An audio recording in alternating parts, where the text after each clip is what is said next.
homeschooling is for weirdos. If you homeschool your kid, they're gonna turn out to be weird. Why wouldn't you want your kid to be part of society? Are you in some kind of cult? Those are the things that I remember thinking before I understood why people would want to homeschool their kids, before I knew anything about homeschooling. Hello, my name is Ilsa. I am a mom of 6, currently homeschooling my 3 younger children, and my kids' age range from 20 all the way down to 2. So I'm currently homeschooling my oldest son, who is 13, my younger son, who is 4, and my 2-year-old, who just comes along for the ride. It has been an amazing journey. A lot of learning has happened in my life too. We are currently wrapping up our first year of homeschooling, and I am thrilled to say that it has been a success. So yes, I had a lot of that negative thinking, a lot of negative emotions about homeschooling because I am public school raised. My 2 oldest daughters have gone from K through 12th grade in public school. My 3rd daughter is currently finishing up her 11th grade year in public school. So yeah, I am, trained in the way of public school. So I took a lot of wrapping my head around the fact that homeschooling was so effective and it has so many benefits. And our life shifted during the big pandemic. I had 2 little ones within that time range, and I knew that I didn't want to send them back to school, but I knew nothing about homeschooling.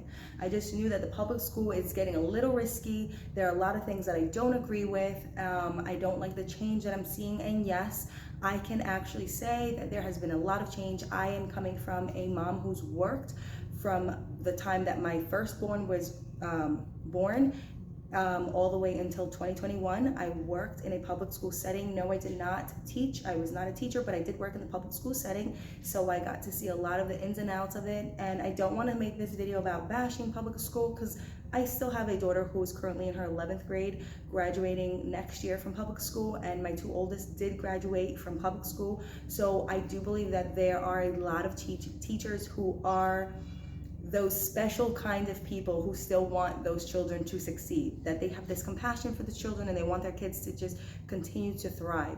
I do believe that there are things in the public school setting that are beneficial for children, but being a homeschooling mom for this past school year, I have seen the growth in my 13-year-old. I have seen so many changes happen, and yes, he was also in the public school setting until this new year. So I can say that I have seen the benefits to both, but I stand by homeschooling. I think that it has so much potential if you give it what you can. I knew nothing about homeschooling, which is where all my negative thoughts came. I knew nothing about it other than the fact that I know that I went to school with a homeschooler in 9th grade, and he was very smart, very interesting person, but he was a lot different than us. And what I now notice is that he was more mature than we were in 9th grade. He had the experience of learning differently, so he was able to take in things different. He was very comfortable in social settings, and I think that's the only thing that I remember from that. But before starting this journey, I knew that I needed to know all the things, or at least learn as much as possible before I embarked on this new chapter, especially taking my sons along for the ride. Because you hear so many things of your kids are going to be weird, they're not going to know how to socialize, they're not going to know how to be in a large setting, they're going to rebel the minute they, leave your home because they've never experienced the real world. And that is false. And you will not know unless you do the homework, you do the research, you live it, you go through the experience. Because I know that I'm currently receiving negative comments and feedback from the fact that I took my 13-year-old son out of public school and that I am teaching my 4-year-old, they need to be socialized and they need to be in a school setting and they need to understand how the real world works. Well, from my current experience of homeschooling for this past homeschooling year, I can tell you that my children have flourished. I can tell you that my 4-year-old is a social butterfly, if you want to use that term. He can sit at a restaurant and order food for himself. He can have conversations, hold conversations with adults, and he can address an adult without feeling embarrassed or shy. My 13-year-old has come out of his shell since being in public school pretty much all his life. He's able to address people, sit in a conversation with people older than him, not just his peers. And I think that's what people focus so much on. It's the fact that my 4-year-old is around all different age groups. He's around his siblings, and again, I have 6 children. He's around his 13-year-old brother, learning from him, learning these larger vocabulary words. And people feel that if he's not entertained by children in his own age, his peers, that he's not socializing. My children have extracurricular activities. We do a lot of nature things. We travel. We are part of a group, church, and in our church, there are children their age. We make sure to keep our children very socially active, if that's what, because I noticed that's where so many people focus on. Not many people have questioned whether or not I'm going to actually be able to teach my children reading, writing, science, history. It's not usually the question that I get asked. I get more focus on the social part of it. And I find that to be very interesting, because the more and more that I've done research on homeschooling, I've learned that children are more comfortable with themselves because there's less peer pressure to fit in that social group, that peer group. So there's less pressure.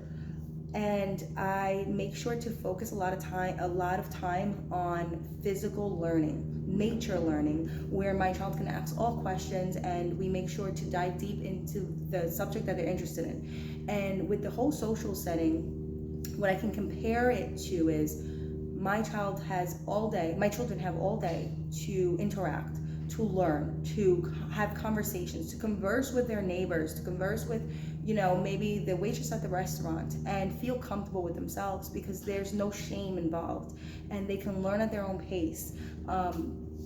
Academically, I'm not worried because I know that for a child, they're eager to learn and they will learn. And we're currently, on grade level, if that's what you want to use. And that's another part too that I'm really excited about. The fact that when you're homeschooling, it's not on a grade level. It's based on the child's learning, what their skills are.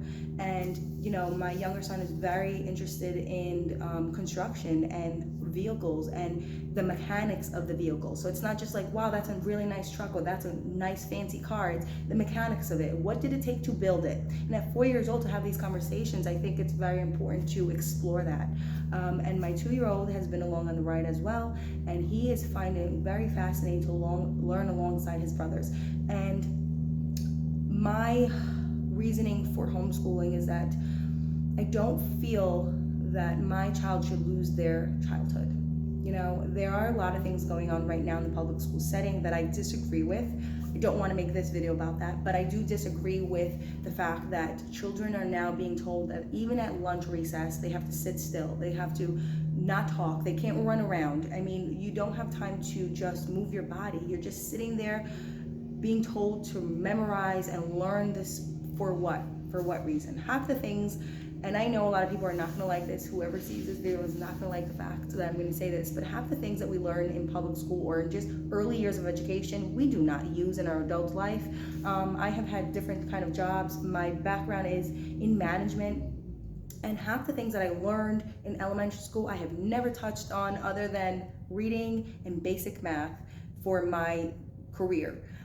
So just to say that my 2 oldest daughters are currently in college, and they're not relearning anything that they used in the past, and they're not using anything that they learned in the earlier years of education.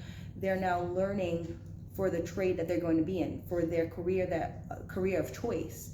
So to spend 7 hours a day at a desk, just pouring information into children that they're only going to pick and choose which ones are going to stay in there because of their desire to want to learn more of that specific subject.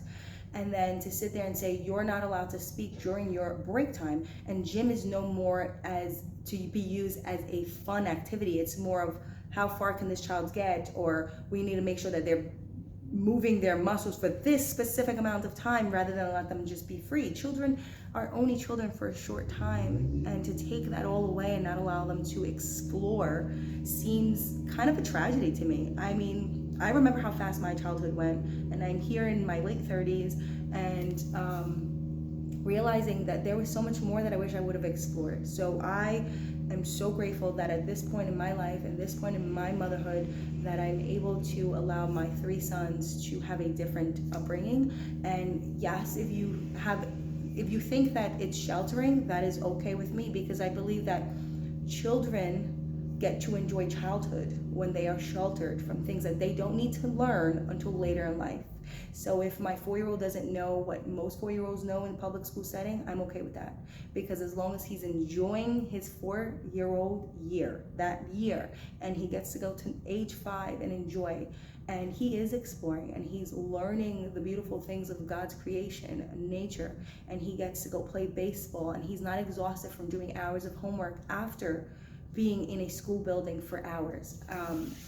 And I actually currently just read, and I'll share in the bottom, the link below, that the average family only spends 35 minutes a day together. And I think that it's so harmful and it's so hurtful to actually hear that a family only spends 35 minutes a day together. And you're talking a mom or dad that may have to work outside the home for 8-9 hours a day plus traveling. The child spends 7 to 8 hours in school all day, and then most children do have to go to after school, aftercare, and then by the time you get home, it's preparation for dinner, bath, you sit at the table, you eat together, hopefully, and you sit at the table and you eat together, and then that's it, it's bedtime, and to do it all over again. And I know that cycle. I was part of that cycle, and I am truly blessed that I am where I am today. And I know that not everyone has the opportunity to homeschool. And I know that many people will still have negative comments about homeschooling. And I think the deeper part of it that needs to be understood is that you need to do your own homework, your own research to understand why.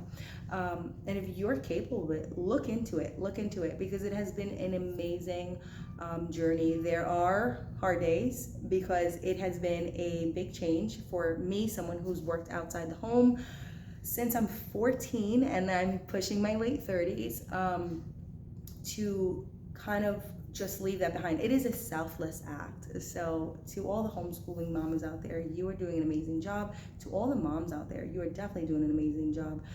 But I just wanted to talk a little bit about that, introduce myself, because I feel that I know that there are a lot of people. I have gotten questions from even mamas who are currently with children in public school that feel they want to try it out but don't really know where to go. So I decided to share my journey, and in hopes to make you want to dig a little deeper into your child's education, just your child's childhood, just your child's youth, something that they will never get back. And I think that's my favorite part about it. We are early on this, so there are definitely going to be things that I'm going to learn, things I'm going to change. We do in New York State does require that you follow guidelines. So for anyone who's concerned about their children falling behind or their children not learning, if you live in New York State, they are going to make sure that you stay on top of things. So just always remember that a child will learn at their own pace. A child wants to explore and be free and just jump around and just enjoy their surroundings, and what you pour into them is what you're going to get out. And I just want to share that. So if you have been on the fence and you have any questions where I can help, please ask below. Again, I am here to share my journey. I am new to this, still learning, but I always make sure to do my homework. And if you have ever had those thoughts like I've had in the past about how weirdos or how negative homeschooling could be, please just feel free to reach out, because I would love to connect and just help you where I can.